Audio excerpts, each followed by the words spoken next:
It's a great start. Hello, I'm Ian. Ooh. And that's the ghostly apparition of Sam. Hello. And we welcome you to the latest episode of Such a Ranker. This episode, though, is going to be slightly different to our usual offerings in that we've decided to do a Halloween special, where instead of ranking 5 movies, random movies from worst to best, we've decided to pit original horror movies against their remakes, and then if we have some time, rank them overall.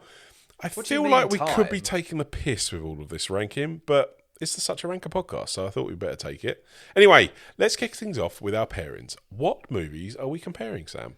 We are comparing the original and remake of The Fly. Ooh. No. Is it over now? Okay. Bzzz. It's more of a B. That was more B than fly. Yeah. That We also have Dawn of the Dead.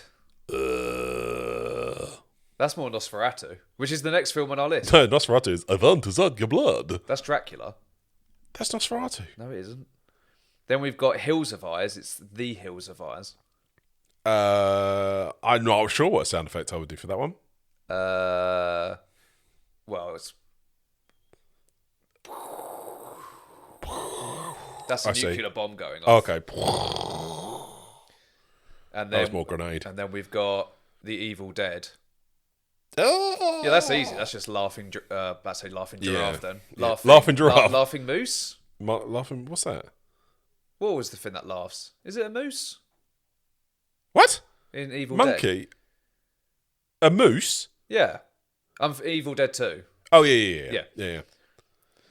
Right. Yes, so yeah, we thought that was, this is kind of a really interesting selection because we thought, well, why not compare originals to remakes, and then we'll do the remake once we've done the brackets. Essentially, then we'll just rank what's left to ultimately find out what is the best horror movie of all time based on the 5 remakes. And basically, it's Such a Ranker, 5 movies, but with originals and remakes. We've just made it harder on ourselves. Stop explaining it so I like specifically. explaining it. I like it specifically. I like the ludicrousness of this ranking process. It's just so much Yeah. fun. Just for clarity with the audience, I have gone through a telepod with a fly. So by the end of And this I'm episode, slowly turning. I may slowly transform into Sam Fly. Yeah, I mean, I want to caveat with this as well, right? So we've purposely chosen films that have both brilliant origins and interesting remakes. So, like, it's not like we've chosen really bad movies that No, with we've really bad chosen- remakes, or good movies with bad remakes, or bad movies with good remakes. We've chosen specifically 2 good versions of these films for Well- comparison purposes. For the most part. Okay. For the most part. I'm None intrigued. of these films are bad. I'm intrigued. Yeah, but that's kind of what we want down. We thought we'd have some fun with it. Why not? Let's start off. Fly. The Fly. Yep. So we have the original, which is 1958, and we have the remake, which is 1986. Yep. Now, Kurt Newman, sci-fi, David Cronenberg classic. Fear versus David Cronenberg, body horror. People consider this to be the staple of the body horror genre in many ways. Cronenberg's best film, Jeff Goldblum's best film. This is before. To me, I feel like this is when this was before Goldblum then started to get typecast. Like, it's eccentric. It's still a Goldblum performance, but this is before it got labelled as a Goldblum performance. You know what I mean? Yes. Like, there's a charm about it. Yeah. So the original Fly came out in the late 50s and stars Vincent Price as a man basically having to... he has a case involving a woman who says that her husband turned into a fly. And then we basically see the film through the eyes of the wife's point of view of what happened to her husband. So it's almost like a non-linear murder mystery Yes. where you basically start the film by saying that the wife has murdered her husband, and it's actually just then the events. Yes, of- with a twist. with a twist. With a twist. But it falls very much into the bracket of the 1950s B movie horror films like The Blob. I think a lot of sort of very poor imitations of like Universal monsters came out in the 1950s too. But the concept of The Fly, I think, resonated with a lot of people, including David Cronenberg. And they took kind of the modern 1980s feelings towards illness and diseases and kind of incorporated it with the Fly concept. So I think for grotesque results. it's a good example to use of the original being about society and a reflection of what life was like at that time, and that whole idea of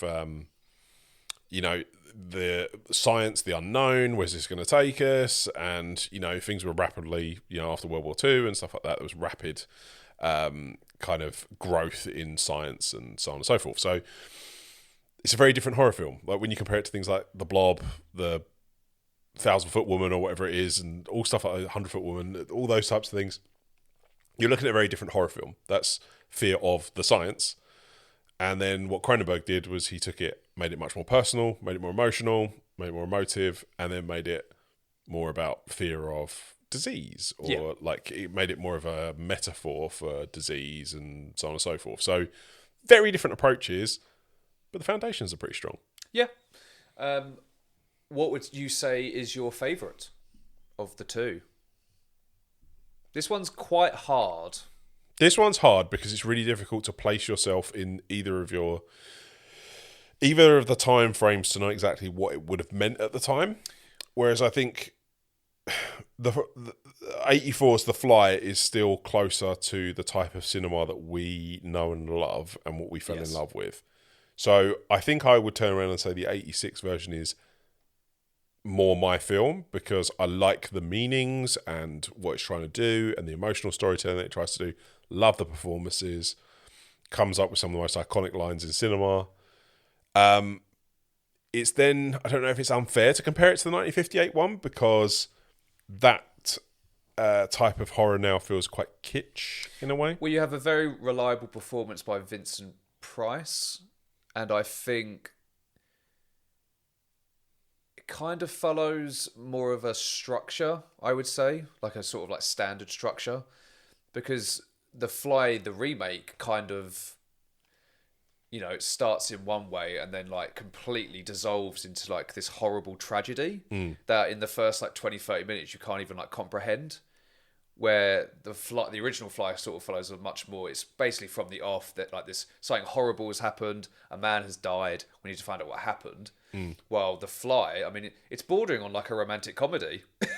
Oh yeah. For like 20-30 minutes, like this weird love triangle, and then like it just turns into this like incredibly depthful tragedy of like huge proportions with a man just basically like trying to change the world for the better. And particularly since like the era of cinema that this come out with is that whole idea of like, oh, magic and it can change a person and always for the better. Like if you imagine things like what, this couldn't be too far away from things like Mannequin and stuff like that, where it's like all of a sudden someone comes to life and they're better for it, or this person has a genie's wish and all of a sudden there's so much. It's not the monkey paw argument for it. So it existed around a time where there was a lot of magic in cinema for the betterment of people. Do you know what I mean? Like that magic only benefited us, and all of a sudden overnight we become, really muscly, like good-looking people, and The Fly goes, no, that's not how this works. When your DNA is spliced with a fly, you start becoming the fly. And it sounds good to start with. Becomes Brundlefly. Becomes Brundlefly. Brundlefly. It is a copy of Seth Brundle and Housefly. Yeah. It's no longer Seth Brundle. Did you think that 86... So we're going to talk about the 58 one in a minute. Do you think the 86 one still holds up? Oh, massively. It's a wonderful example of practical effects. It's a masterclass of practical effects. And it is a very, very believable story about the flaws of humanity and why we shouldn't play around with technology. Something Jeff Goldblum learnt a lot in Jurassic Park. But yeah, it's just like the moment he goes through the machine and he thinks he's fine, and then every scene you're almost dreading what happens next, but you can't keep your. It's like one of those, the metaphor of like watching a car crash. And then obviously there's so many grotesque little moments, particularly when she gives birth to a maggot in a nightmare. David Cronenberg's the doctor delivering. Yeah. And when he loses his fingernail, and there's so many parts of that where it's when his ear falls off. So eventually his jaw falls off. Because I watched it at the cinema in preparation for this podcast, and it's very rapid how quickly he changes. It's insane. It's so pacey. It's a nice brisk 1 hour and 30 minutes. Yes, it is. Yeah, but his transformation, I think, takes place over like 5 weeks, and like within like one day, he's basically like sleeping with another woman. Yeah. Who's never mentioned again. I mean, there's a big thing about Gina Davis getting pregnant, but he probably impregnated the other woman, and that's just like never mentioned. Who knows? But yeah, his slow deterioration and the fact that he has to use like an enzyme to like basically digest food, and then he loses his ear and then his teeth. But I said to you off air, I think the scariest part of the film is when he actually discovers what happened in the teleportation. Yeah. Because again, he's like a man of science, and a man of science, you try not to like fall into the worst case scenario and be rational. But the moment the computer tells him that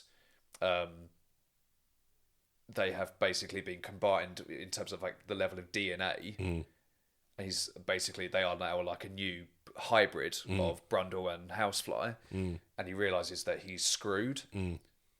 It's just that's the scary thing, because that is like as close to like getting like some kind of like terminal illness as you can get. Because the original flight is just like a horrible mistake of. It was fear of the science, right? Yeah. All of a sudden, there is someone who has been spliced with a fly, and it's it follows the same trajectory, but it's like a different feeling story. Like it is, like we mentioned at the beginning, it's like there's more of a feeling of murder mystery about it, where it's just a bit like, well, this woman has done something has happened to this woman's husband, and we're going to find out the story of it, and you're then supposed to be fearful of the thing that comes out of the transporter and see that then as the villain. Whereas in Cronenberg's one, you've swapped it to then trying to say, actually, this guy isn't the villain. He's just a victim of circumstance. And now you're going to have to see him deteriorate. And actually what he's turning into is the villain. Like, it's just seeing that transformation, how it affects people around him. Tease of that, because he does the teleportation, and then you see all like the steam, all the mist stuff. And I think Cronenberg was teasing that it would be similar to the first Fly, where he would swap heads. Yeah. And hand. And he comes out fine. And you're thinking, what's going on here? Because obviously at the time, that's all you had. Yeah. Like, and obviously we've watched it a million times. We know what's going to happen to him. But first things first, you're just like, oh, this is interesting. Yeah. I think for a lot of people, the film clicks the moment that happens. And it's such a brilliantly like humane way of doing it, because it's basically just out of drunken jealousy. Yeah, oh yeah. So it's not like Seth Brundle isn't like a bad person. Yeah. He is just a brilliant person who can't like process his like emotions towards a love interest. Yeah. Which we can all relate to. Yeah. But I think the film, the 86 version, holds up more because we can relate to Seth it's related Brundle to the so person much more. It has got one of my favourite. I mean, I prefer the 86 version because I prefer feeling awful when I watch my films. But it does have one of my favourite lines when Brundle Fly has kind of come to terms with the fact that he's screwed. And he says, I'm an insect who once dreamt he was a man and loved it, but the dream is over and the insect is awake. That never fails to like kill me inside. Yeah. And then the film just descends into more like sadness and tragedy. Yeah. And I also love the way it starts and the film starts and you're right in it. Yeah. And then the moment Brundle is gone, the film just ends. Yeah. I wish more films did that. Yeah. I love it when they do that. Just get to the point without like dragging it out. Cool. Okay. So What about you? No, I agree. 1986 version. Okay. I think it resonates more with me in terms of the storytelling, and I like emotional, I like emotional believability. But for me, can it speak to audiences? And I think what Cronenberg did with the 86 version is speak to a modern audience, but with a very familiar tale. Yeah. And I think he did that really well. And I think because of that, the 86 version, just definitely. Okay. Does James Gunn and Zack Snyder follow the same pattern with Dawn of the Dead? So, weirdly, I'm not sure if I'm going to become oddly reflective, but I have a very similar feeling with the Dawn of the Dead movies as I do with the Hills Have Eyes movies, which we'll talk about later on as well. Very, very similar situations. And in a weird way as well, it's kind of very similar as well to what we were talking about with The Fly, right? Let's just benchmark this by saying what why we've picked these movies is because they both do a really good job Yeah. at taking a very well-established premise, and then the remake goes, you know what?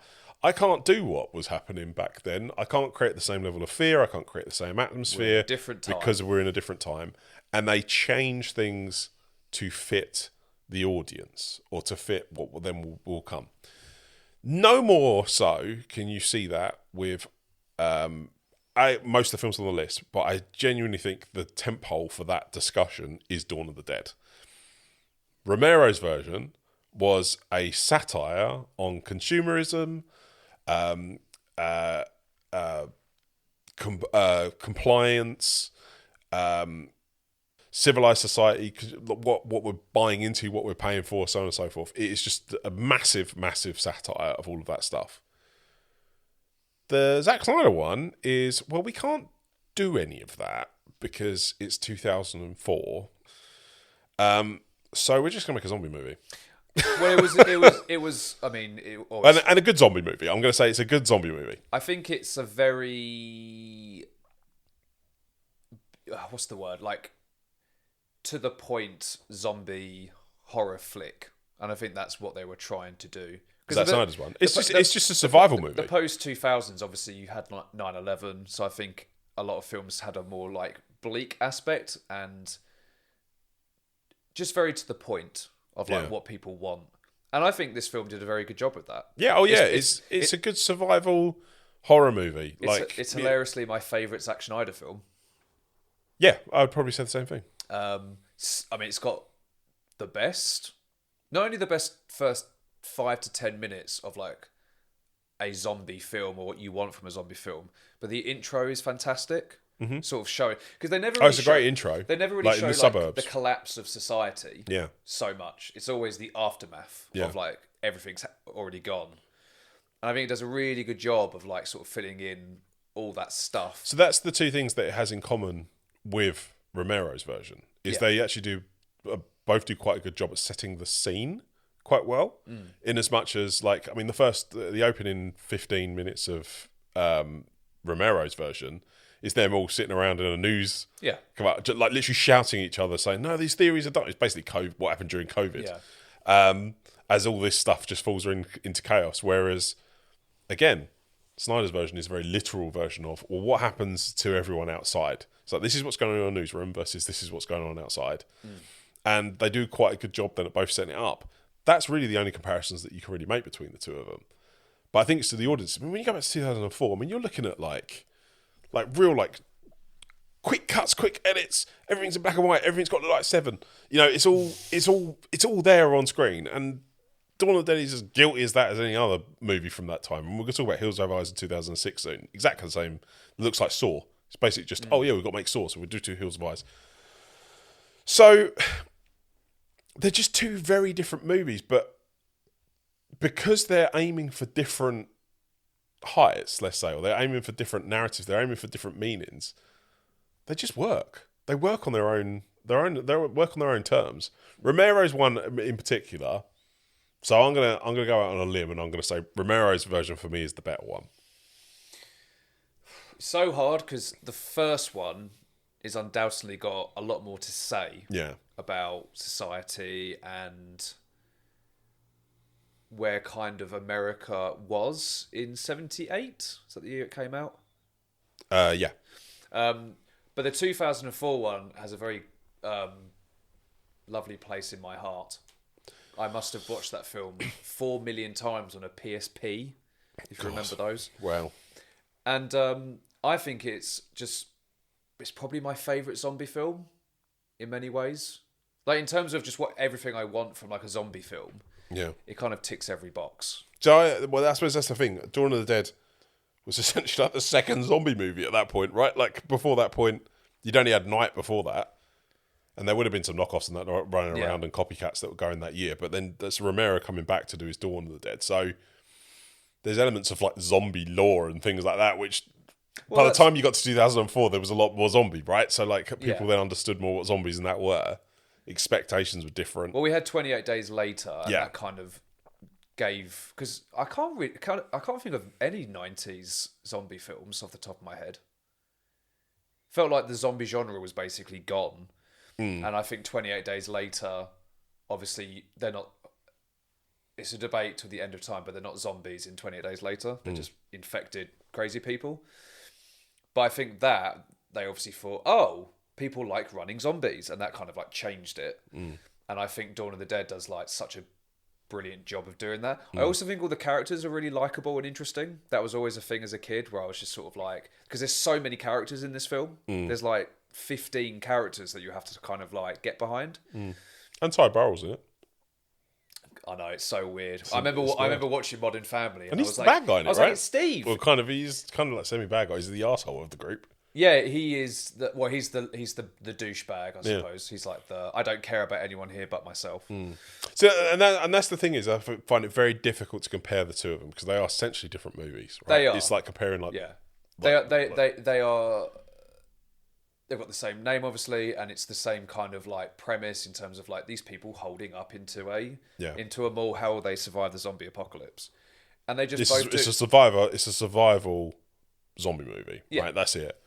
Whereas I think Romero was trying to say, isn't it funny that we would go to as a mall to save ourselves? It's that whole idea of like society and levels of society. What's middle class like? What's the suburban life like? And understanding, I think there's even lines in it where it's just like they don't know anything else. They just come to the thing that they know the most, the mall. I think that's why I prefer, in many ways, the 2004 version because it actually makes zombies scary. Is it the first like zombie film that actually makes what the zombies are doing and acting scary? Because that's the thing.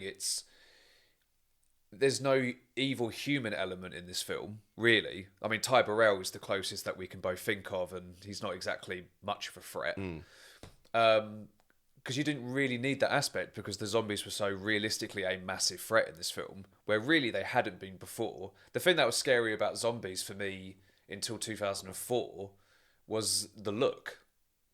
Like, have you seen Day of the Dead? Yeah. That's such a brilliant film for like we're talking about makeup from The Fly, like the effects in that film are amazing. I can't remember his name, but it's the makeup artist is really famous for that. I think he's worked on all of Romero's films, and I think he's the lead of the biker gang in. He might be actually in Dawn of the Dead. He's the biker in Dusk Till Dawn. Yeah. Yeah, I don't know. I mean, it depends. Again, I think it depends what you want from the horror film. Do you know what? It's weird. With the 2004 one, I just kind of walk away and I just think to myself, yeah, okay, it's a horror movie and then that's it. Whereas I always walk away from every single time I sit down with Romero's version, just get like... Sorry. Tom Savini. Tom Savini. Yeah. Every time I walk away from Romero's version... I just think it's a really like good, accurate satire, right? Like it does everything right, and I think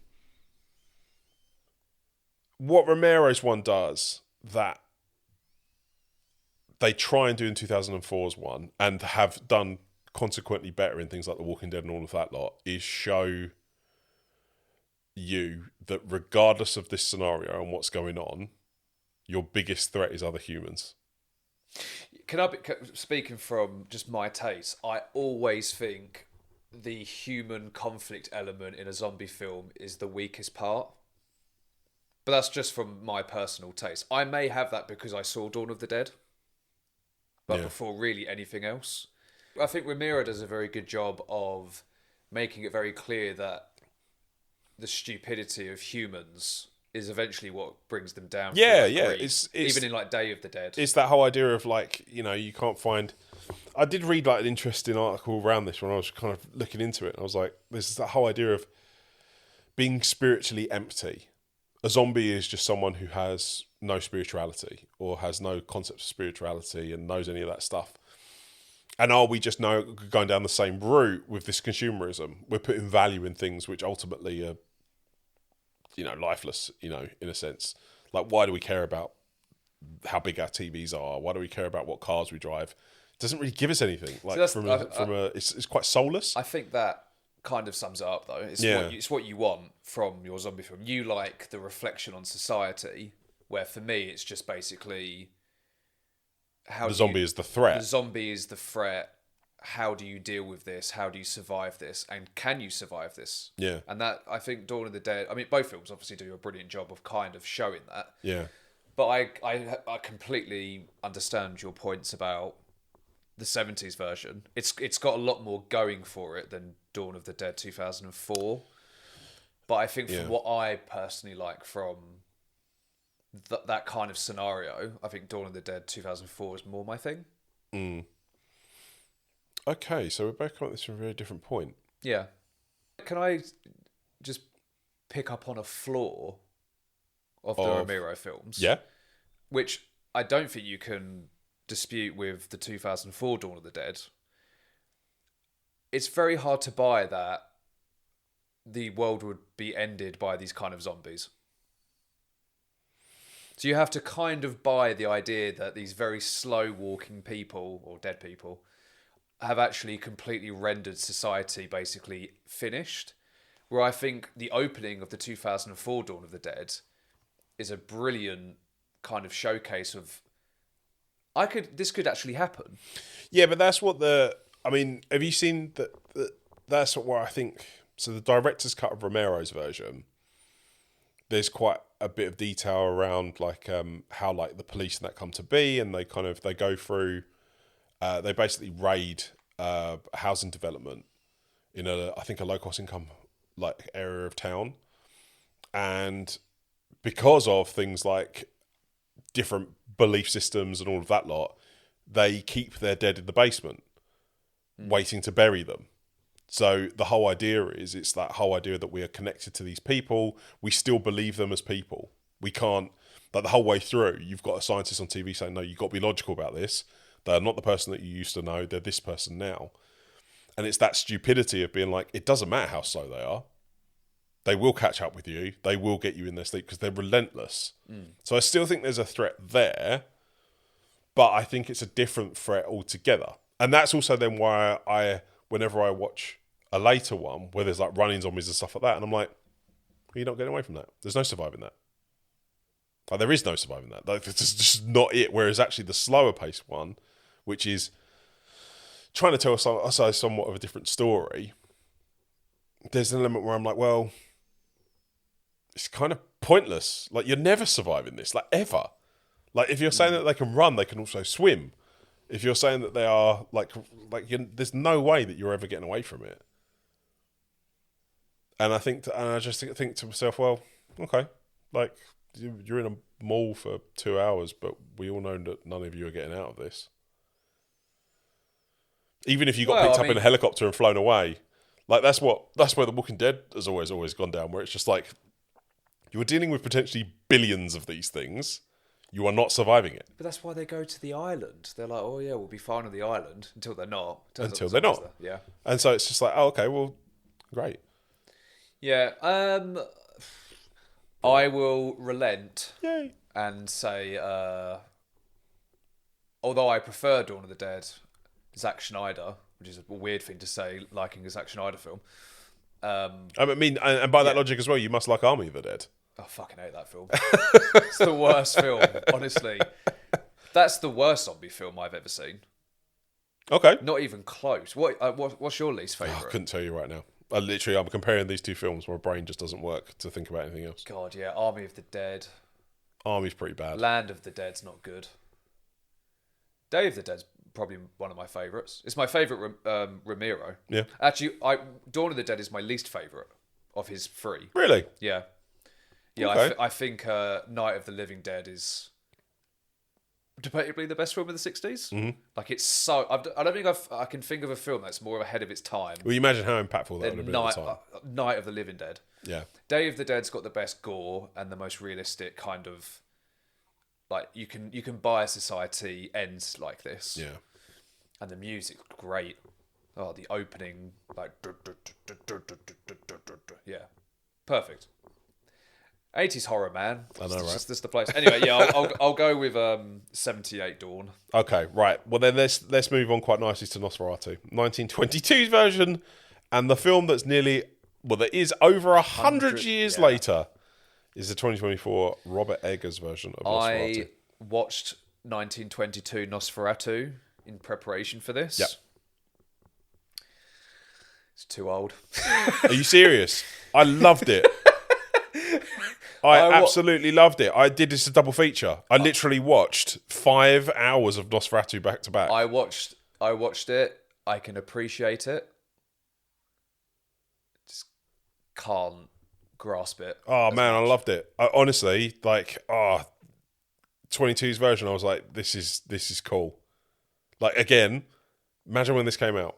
Yeah, imagine what this would have been doing to people in cinemas. But I wasn't there. I'm sorry. This film came out before my granddad was born. Yeah, I mean, this film came out before a lot. It's too old. It's like saying, because I like Oasis, I should I don't think so.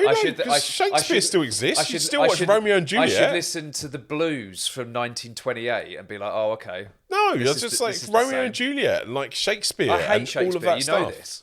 But it's still that whole idea where it's like this stuff literally transcends time. If you get a good monster movie, I respect Frankenstein, Dracula. I respect it, but the 2024 Nosferatu 25 in the UK. I think is much more enjoyable, mainly because it has modern cameras. I think it's like the 3 frames a second that it runs in like in 22. I will say though, obviously the scene with his hand and the shadow is fantastic. Yeah, and I didn't hate it. I'm not saying that I hate it. I'm just saying it's 103 years old. Oh yeah, so it's 103 years old. But I mean, in terms of what it was doing in terms of cinema, I thought it was great. I always try and transplant myself back there as well. I think that would have been absolutely terrifying to see that. But again, like we're talking about preference. We're not talking about like it's thing of the time. No. But it's part of the conversation. It can be part of the conversation, particularly when we're looking at like what's better and what's not better. The thing that surprised me the most about the 24-25 version, the Robert Eggers version, we're going to say from now on, is how close it is to the 22 version, and it actually capitalizes. And again, it's what we were talking about before. Bram Stoker's Dracula. Yeah. But the thing that I find fascinating about it is it's how it takes elements of something you physically couldn't do in a silent film, because there is elements of like the Nosferatu and the Ellen character in the 22 version that they don't go into a lot of detail about. Like they never really go into like her with like the flowers. The flower line is still in there. Like, well, you killed them. What are you doing? It's still in both versions, but they obviously can't go into it in the 22 version. Whereas they go into that much more. And then if we take let's say the rule that these films are following that make them kind of stand out as their own pieces, it capitalizes on that Ellen character to make it emotional, to center it, to then talk to audiences now. Whereas in 1922 that didn't matter. So the whole point of the 1922 version is this whole idea of this, just like this foreign scary thing is coming onto our shores. There's nothing we can do, and it's going to spread the plague, and it's going to do all this. So it's fear of foreign objects, right? They know that they can't necessarily do that in 2024-25, so they go, right, what are we going to do? Well, we have to center it around the Ellen character, and we have to take all those elements that were in the first one, and we're just going to have to make it modern, and it does it so well. The Robert Eggers version is so good, full of dread. It changes the Nosferatu character, but there's so many similarities there. The shadow stuff is still there. I love the shadow over the town. Yeah, and it's all just there, and it's just kind of oozing atmosphere and stunning. It took that long to make a new Nosferatu. Yeah, I know. Obviously, there's been so many Dracula. There's been films. so many of them. There's like, I think I was looking at it earlier on. There's over something like 30 plus different Dracula movies, probably even more than that. 30? Oh, it's much more than that. I mean, by the time you add in, I reckon Hammer Films probably made 40 themselves. Well, Christopher Lee did about 400 of them just for himself. That was what he was known for, right? But yeah, like it almost makes it difficult to kind of compare them. But one of the things that did surprise me doing a back-to-back was how similar they are, right? And that must be just sticking to the Bram. The story, so ageless, no pun intended. Yeah. But yeah, I can respect it. Yeah. Just can't. Yeah. Can't even compare.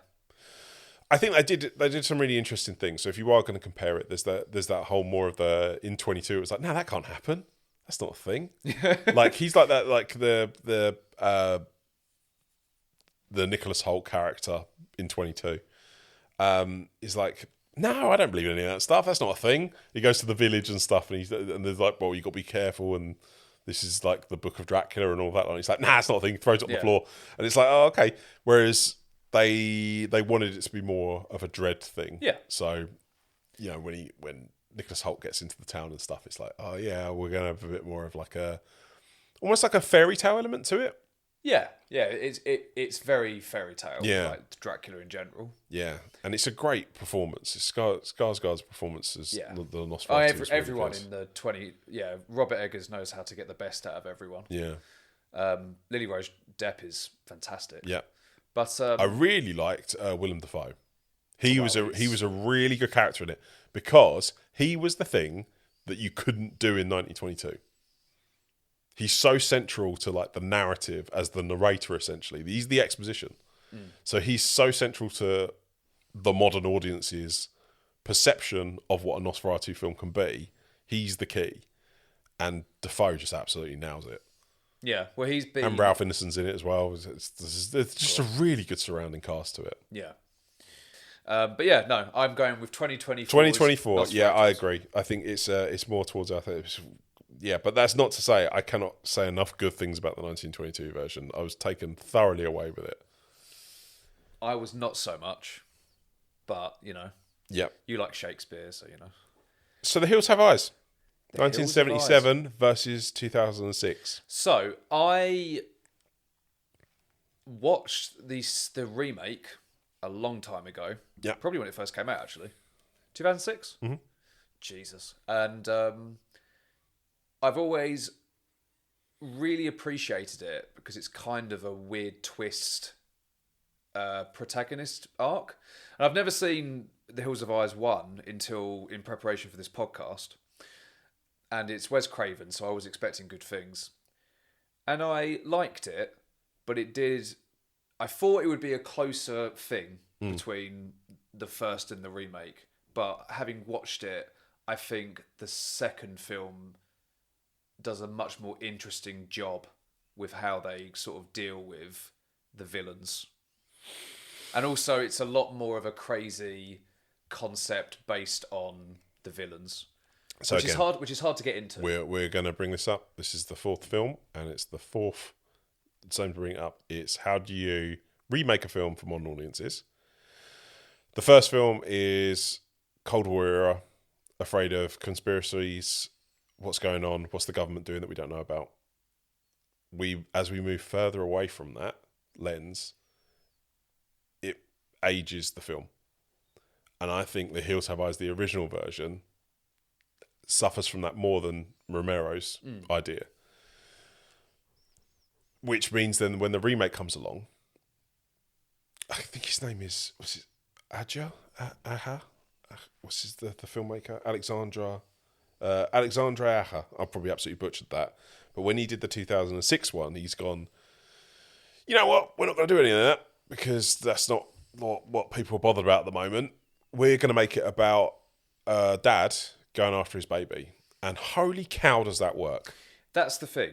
But I was surprised by how familiar the first one actually is to the remake. Oh yeah, so much Like so. it's almost, yeah. It is, like we talk about Dawn of the Dead, the concepts are fairly similar. Yeah. Like sucking them all, they're zombies. Yeah. But the beats are very different. Yeah. And like the pace. It's how made. it's a completely different reason for their existence. Where The Hills of Eyes, it is basically a complete a shot, not for shot remake, but in terms of like scene by scene, it's very similar. And Wes Craven is a nasty filmmaker. Like, he's nasty. Like, when you consider Last House on the Left, the guy does not hold punches when it comes to his stuff. Like, he doesn't care. And I think then the Alexandra Aja version, the 2006 one, that whole scene with them in the caravan and, like, the mutants coming after the caravan is relentlessly bleak. Grotesque. And it's nasty. Like, in terms of what it's trying to do, what it's trying to say. It just kills everyone. It does a brilliant job of building the horrible aspects to the heroic aspects of the younger dad. Yeah. I mean, my main thing... It's very post-Saw. Like, honestly, the way it's shot. Hostile. It comes at that era. It came out during there's era. violent on top of violence on top of violence, where almost to the point where you're just kind of like, why did he need his fingers cut off? That doesn't add anything to this. Like, it doesn't add anything at all. Well, it makes it hard for him only to show him. No, it doesn't. Because after that point, he's wielding that axe like he's got 5 hands.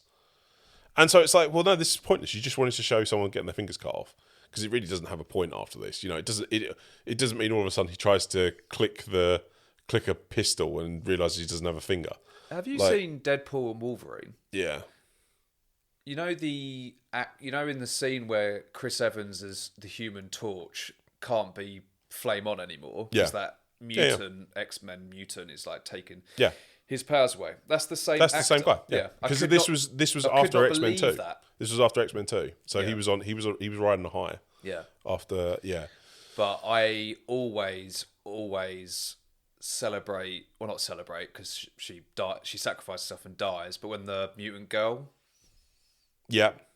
saves the dad and his baby, and that's what I mean. Like, that happens basically in The Hills of Eyes 1, where she helps save the baby. Yeah. So I was surprised by how much of a carbon copy it is. Yeah. But you changed the stakes. I think that was it. I think that's the interesting thing. It's a lot more grotesque. The whole thing with like when they overcome like the car and the caravan in both films is really bad, but in the remake, it does go like too far. Oh, it's nasty. Where you're just like, this is just like repulsive. Yeah. So that I would say is like a negative of the film, but the dread is kind of always there, and the stakes are huge, and I think it's a very rewarding ending compared to the first one. So I will go with. I think I would go with with 2006. 2006. Yeah. But I don't want films like this, like coming out really anymore. Explain. Because for scenes like that alone. Oh yeah, no, nasty. Not there's nasty for nasty sake. Like I wouldn't. I don't know if I would encourage people to watch this film. Weirdly, even though I prefer it to the first one. No. Yeah. Are we going with 06 Hills of Eyes then? Yeah, I would go with the 06 one. Excellent. So let's finish this off then. Let's go Evil Dead, 1981 versus 2013. Now, what I'm going to say is interesting on this. We're going to go back to lore. I'm going to start with the lore. This does a really interesting thing in that it's the complete reverse of all the other movies. So where all the other films turned around and went, do you know what? We can't do what the themes and that of the original, so we're going to have to take us in a different direction. This is the other way around.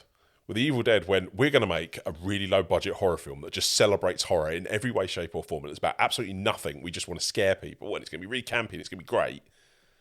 And then Fede Alvarez turned around in 2013 and went, we're going to make this about addiction.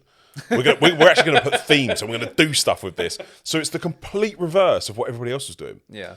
And I find that fascinating because of it. I mean, without a doubt, the 1981 Sam Raimi version, I'm going to say it right now, it is the better film. Yes. Without a doubt. Right, I don't think we were going to have much to really talk about this because I also think like it knew what it was. It's so self-aware. Raimi was so good at it that he then knew exactly what to do with the sequels, and they all absolutely nail it because they just go, "Yeah, all right, we listened to our audiences. We did what we felt was right for the next one." I still find 1981's Evil Dead actually quite scary. I think what it does as a horror film, it's really good. It's much scarier than Evil Dead 2. Oh, it's hugely. It's so much more scary. Like when she's under the cellar and stuff like that. It's terrifying. Fede Alvarez, it's fine. Like I think it's the worst remake that we've chosen for this list. Yes. If I'm being honest, this is not even a debate. No, but I can applaud that reverse. Do you know what I mean? Like it's interesting. It's interesting, and it's actually done in a way that. The themes that it then tries to put on it is that whole idea of like addiction, and in 2013 that was a big thing, right? And what does it do to the people around you? It's the horror of all of this stuff and how it can turn someone, it can change someone, all that stuff. I'm like, you know what? that has worked, and it actually worked for a lot of audiences. People liked that version of it. Yeah. Well, Fede know, Alvarez is built a career off the back of from it. this. He did Don't Breathe. Yeah, And then Alien. yeah. So yeah, he's a very respected horror filmmaker of the last 10 years. Yeah. But yeah, I personally could talk about 1981's Sam Raimi version for The Evil years. Dead. Yeah, it's so. It is such a perfect... As a fan of film, just what he was able to do for about 40 quid Yeah. is absolutely insane. But here's a hot take: is the making behind the film more interesting than the film itself? Oh, I don't know. I do like the original film. I like it as a film. Yeah. Because it's a love letter to every other film where it's just like, oh yeah, we're going to have the Book of the Dead. Thing is, and then you read it and then all this shit's going to happen. And it's just like, oh, okay.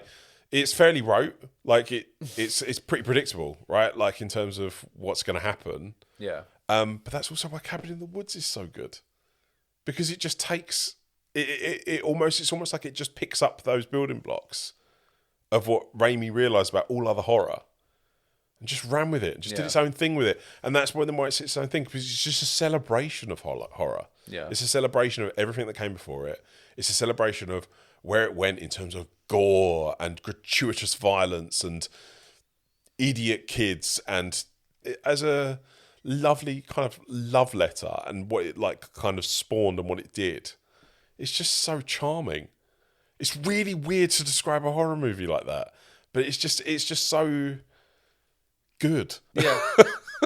Do you know Sam Raimi's got a film coming out next year? Sam Raimi's got a film coming out every 20 minutes. He doesn't. I'm pretty certain he's got Spider-Man 4 somewhere on the horizon What, now. directing or just making? Well, he's produced a lot of stuff. He's barely directed. No, I mean producing stuff. He's got films out all the time. No, he's got a directed film coming out in February, and it's about two people stuck on an island. Oh, nice. And I'm like, yes. That sounds about But right. he's getting a divorce, Sam Raimi, so I think he's going to be doing a lot more films in the next few years. Did you see Might Drag Me get Tell? Spider-Man 4.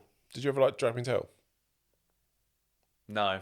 I quite like that. I thought that was good fun. No, I thought that had good twists to me. That felt Sam Raimi very much out I loved of it. like that era. I think he did Spider-Man a lot and forgot about the basics of what makes a horror film. I loved it. It was so it was all the wink at the camera moments of all the Evil Dead films for me, all in one. And I loved the twist at the end. I thought the twist was fantastic. No, I like Drag Me Tell. I thought it was good fun. I think horror films work better when they have a great vision and as little money as possible. Yeah, that's horror, right? Like if you can do it for 50 quid, then you can do it well. It's why it always survives, because you can make it for a tenner and get 50 million. Get a lot of money back. But no, I think Evil Dead 1981. Yes, 1981. Sorry, Fede. Is the better one. Yes. Right, do we have time? Do we rank? I think Should we do a quick rank? Well, I mean, yeah, to be fair, we rank normally quite quick, so we definitely have time to do this. So, what are we ranking? 1986 is The Fly versus 1978's Dawn of the Dead versus Nosferatu 2024-5 versus 2006 Hills Have Eyes versus Evil Dead 1981. So, I'm going to say the Hills Have Eyes 2006 remake is the worst film. Yes. Yes. But not bad. No. Then I'm going to say 1978's Dawn of the Dead. No, Evil Dead. You think that's... Do you think? Dawn of the Dead's better than Evil Dead. I think it's just recency bias having just discussed it, but like the 1981 Evil Dead. Yeah, because Evil Dead 2's better. But that's what Evil Dead is. Yeah. It's more interesting. Yeah, you're right.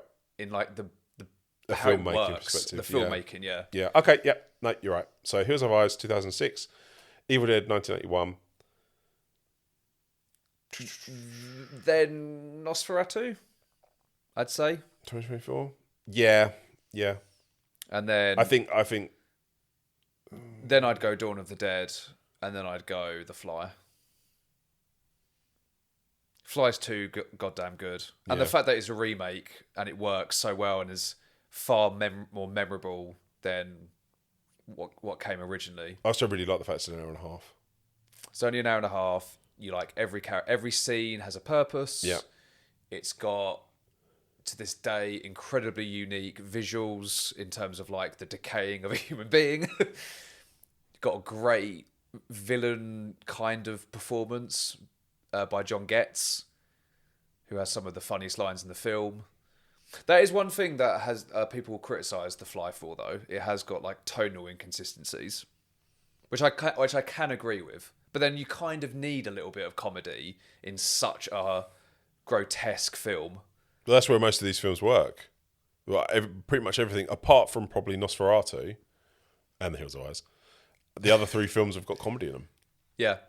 And they all do it really well. Yeah, sometimes you need that breather. But no, I think The Fly is the winner. Cool. Okay. Of this. So this Halloween spooky. Or in this case, Bzz wins. Bzz wins. Anyway, thank you for taking part in the latest episode of Such a Ranker Halloween edition.